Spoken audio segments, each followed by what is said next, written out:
अनमोल उर्फ पिंकी का पोश इलाकों में ऑनलाइन आइस फरोख्त करने का मामला। नेटवर्क गैर कानूनी तौर पर मरूफ ऑनलाइन शॉपिंग ब्रांड का नाम भी मुनशियात की तरसील में इस्तेमाल करता रहा। मुनशियात मंगवाने वाले कस्टमर की जानिब से कुछ माह कबल बनाई गई वीडियो भी मंजर आम पर आ गई। जी हाँ, अनमोल उर्फ पिंकी की पोश इलाकों में ऑनलाइन आइस की फरोख्त का ये मामला है। नेटवर्क गैर कानूनी तौर पर ऑनलाइन शॉपिंग ब्रांड का नाम भी तरसील में इस्तेमाल करता रहा।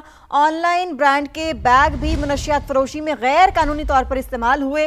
मुनशियात मंगवाने वाले एक कस्टमर ने कुछ माह कबल एक खुफिया वीडियो भी बना ली थी। वीडियो में राइडर से कस्टमर को पार्सल वसूल करते हुए देखा जा सकता है। हमें ज्वाइन किया है हमारे नुमाइंदे नवीद कमाल ने, उनसे जानते हैं नवीद मजीद क्या पता चला तहकीकात में। ये आई है जो ऑनलाइन का ठीक है नवीद, आपकी ऑडियो का इशू आ रहा है, आपसे दोबारा कनेक्ट करेंगे। अपने नाजरीन को एक बार फिर से बताते चलें कि अनमोल उर्फ पिंकी का पोश इलाके में ऑनलाइन आइस फरोख्त करने का मामला।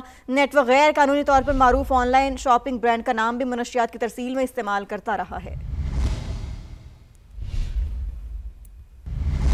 कीनिया में पेट्रोल की कीमतों में इजाफे पर हंगामे फूट पड़े हैं। कीनिया से आपको अपडेट करें, पुरतशद्दुद मुजाहरे, पुलिस की फायरिंग से 4 अफराद हलाक हो गए हैं। बरतानवी मीडिया का ऐसा रिपोर्ट करना है।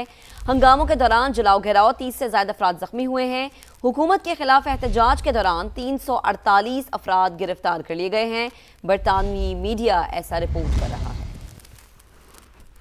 तो आपको अपडेट करें कीनिया से, जहां पर पुरतशद्दुद मुजाहरे और पुलिस की फायरिंग से 4 अफराद हलाक हुए हैं और पेट्रोल की कीमतों में इजाफे पर ये मुजाहरे किए गए हैं।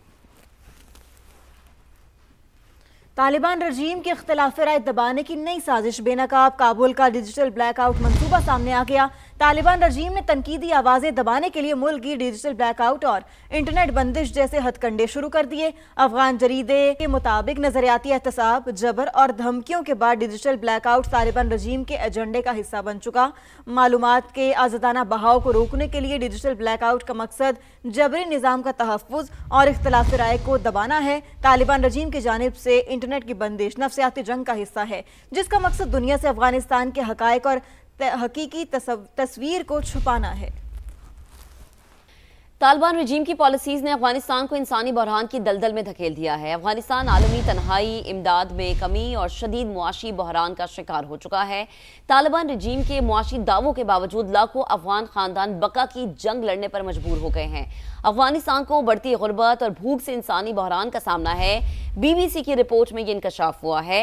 अफगानिस्तान में हर 4 में से 3 अफराद बुनियादी ज़रूरियात पूरी करने से कासिर नजर आ रहे हैं। 47 लाख अफगानिस्तान ऐसे हैं जो कि कहत के दहाने पर पहुंच चुके हैं। BBC की रिपोर्ट में इंकशाफ हुआ है शदीद गुर्बत के बायस वालिदैन बच्चों को बेचने पर मजबूर हो गए हैं। तो इंतहाई तहलका खेज रिपोर्ट जिससे मुताल्लिक आपको अपडेट कर रहे हैं कि तालिबान रजीम की पॉलिसीज ने अफगानिस्तान को इंसानी बहरान की दलदल में धकेल दिया है। अफगानिस्तान आलमी तन्हाई, इमदाद में कमी और शदीद मुआशी बहरान का शिकार हो गया है। तालिबान रजीम के मुआशी दावों के बावजूद लाखों अफगान खानदान बका की जंग लड़ने पर मजबूर हो गए हैं। अफगानिस्तान को बढ़ती गुर्बत और भूख से इंसानी बहरान का सामना है। BBC ने एक रिपोर्ट शाया की है जो ये बताती है कि अफगानिस्तान में हर 4 में से 3 अफराद बुनियादी ज़रूरियात पूरी करने से कासिर हैं। अफगानिस्तान में 47 लाख अफराद ऐसे हैं जो कि कहत के दहाने पर पहुंच चुके हैं। और BBC की रिपोर्ट में यह भी बताया गया है कि शदीद गुर्बत के बायस वालिदैन अपने बच्चों को बेचने पर मजबूर हो गए हैं। इसी पर बात करने के लिए सीनियर तज्जियाकार अब्दुल्ला हमीद गुल साहब हमें ज्वाइन कर चुके हैं। अब्दुल्ला साहब, बेहद शुक्रिया वक्त देने के लिए। BBC की रिपोर्ट जिसका हम जिक्र करें अब्दुल्ला साहब, इंतहाई दिल दहला देने वाले इंकशाफात है कि वालिदैन अब अपने बच्चों को बेचने पर मजबूर हैं। और ये सिर्फ इसी वजह से है कि अफगानिस्तान में बहुत सारे ऐसे तालिबान के गठजोड़ हैं जिनको इंटरनेशनल लेवल पर अब जिनके बॉयकॉट की बात की जाती है, जिन्हें कलअदम करार दिया गया है। आप क्या कहेंगे? बिस्मिल्लाहिर्रहमानिर्रहीम, बहुत बहुत शुक्रिया। बहुत ही अफसोसनाक, इसमें कोई शक व शुबा नहीं है, दिल दहला देने वाली ये रिपोर्ट है और बिल्कुल सदाकत के ऊपर मबनी है। इसके अंदर जो सबसे अहम बात है वो ये है कि इस टाइम पे पूरी दुनिया से अफगानिस्तान को पैसा मिल रहा है और तकरीबन $160 million Afghan support fund America जो है वो अदा कर रहा है।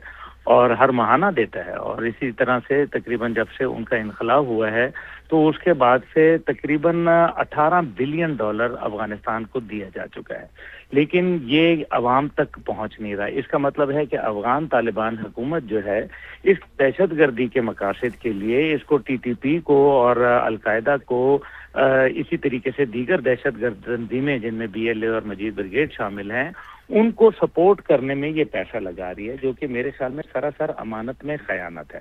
اب اس ساری صورتحال کو اگر ہم سامنے رکھیں تو پہلی تو بات یہ ہے کہ جو غیر ملکی ادارے جو اس ٹائم پہ ان کو سپورٹ کر رہے ہیں، کیا ان کو سپورٹ اپنی جاری رکھنی چاہیے، کیونکہ اس طرح تو ان کی عوام کے اندر مزید استحصال ہو رہا ہے۔ دوسری جانب جو ہے کہ اگر یہ اندازہ کر لیں کہ افغان قوم کتنی مجبور ہے، کہ افغان قوم کا عالم یہ ہے کہ اس ٹائم پہ افغان قوم جو ہے وہ مجبور ہے، ان کے اوپر ایک ناجائز حکومت مسلط ہے۔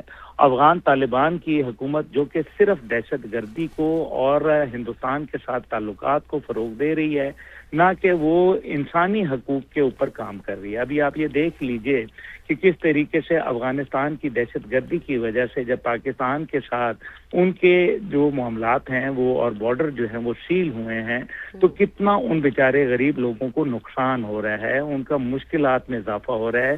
لیکن یہ کیسی ظالم حکومت ہے افغانستان کی، یہ جو مسلط ان کے اوپر ہے زبردستی کی، وہ ان کے اپنے عوام کو جو ہے وہ ظلم کر رہی ہے۔ یہ ایک طرف قرآن کی بات کرتے ہیں، اللہ رسول کی بات کرتے ہیں، اسلام کی بات کرتے ہیں۔ یہ کون سا اسلام ہے، یہ کون سا جو ہے مذہب ہے جہاں عورتوں کی تعلیمات کو پابندی لگائی جائے، جہاں لوگوں کی غربت کا عالم یہ ہو کہ وہ اپنے بچوں کو جو ہے وہ بیچنے کے اوپر مجبور ہو جائیں، جہاں فارمرز جو ہے وہ خودکشیاں کرنے کے اوپر مجبور ہو جائیں، جہاں انسانیت جو ہے وہ منہ چڑھا رہی ہو، ایسی صورت کے اندر جو ہے وہ آپ مجھے بتائیں کہ کہاں صورتحال بنے گی۔ اس سے تو بڑا واضح نظر آ رہا ہے کہ جو دعوے افغان حکومت کی جانب سے کیے گئے کہ ہم تو انسانیت کی خدمت کریں گے، ہم تو جو ہے وہ قرآن اور سنت کی بالادستی کو رکھیں گے، تو لگتا تو یہ ہے کہ وہاں بھارت کی بالادستی اور جو دہشت گردوں کی بالادستی ہے وہ قائم ہو رہی ہے۔ کاروبار لوگوں کا ختم ہو گیا، بے روزگاری جو ہے وہ اپنے عروج کے اوپر ہے، لاقانونیت جو ہے اس کا کوئی نیم البدل نہیں ہے۔ آپ یہ دیکھ لیں کہ پاکستان پہ آئے دن الزام لگایا کہ جی پاکستان جو ہے وہ جب دہشت گردوں کے ٹھکانوں پہ حملہ کرتا ہے تو نہیں جی وہ تو سویلین آبادی کے اوپر ٹارگٹ کرتا ہے، اور جب افغان میڈیا جو ان کا میڈیا ہے طلوع نیوز وغیرہ جب وہ وہاں جاتے ہیں اور بات کرتے ہیں، وہ کہتے ہیں کہ ہمیں اندر سے دکھا دو، ہم اس کی ویڈیو فوٹیج بناتے ہیں، تو وہاں ان کو جانے سے اس لیے روک دیا جاتا ہے کیونکہ پاکستان کا موقف جو ہے وہ سچا ثابت ہوتا ہے، کیونکہ پاکستان کہتا ہے ہم دہشت گردوں کو نشانہ بناتے ہیں، جبکہ یہ جو ہیں یہ وہاں چھپاتے ہیں دہشت گردوں کو۔ ان کی تمام کا تمام پیسہ، اس کا مطلب یہ ہے کہ یہ اپنی جیب میں ڈال رہے ہیں۔ یہ ایک ظالم حکومت ہے افغانستان کے اوپر مسلط شدہ، یہ ایک جارح حکومت ہے، یہ دہشت گردوں کو فروغ دینے والی حکومت ہے، یہ اپنے ملک میں ظلم کرنے والی حکومت ہے، اور یہ ایک صرف یہ چند کیس ہیں جو سامنے اس ٹائم پہ بی بی سی رپورٹ کر رہا ہے، اس سے اور بہت سارے ہیں۔ اب تو عالم یہ آ چکا ہے کہ وہ کہتے ہیں کہ کوئی بات نہیں، بچے جو ہیں وہ خود اپنے زندگی پل جائیں، کسی صورت ان کے زندگی گزر جائے تو ہماری جو ہے وہ صورتحال میں سمجھتا ہوں کہ یہ انتہائی افسوسناک ہے، اور قومی سلامتی کے اداروں کو پوری دنیا کے جو ہیں ان کو اب میرے خیال میں بالکل عبداللہ صاحب ایسا ہی ہونا چاہیے۔ انٹرنیشنل ہیومن رائٹس جو ہے ان کو اب اس پر آواز اٹھانی چاہیے۔ بہت شکریہ، آپ ہمارے ساتھ موجود تھے، گفتگو کر رہے تھے۔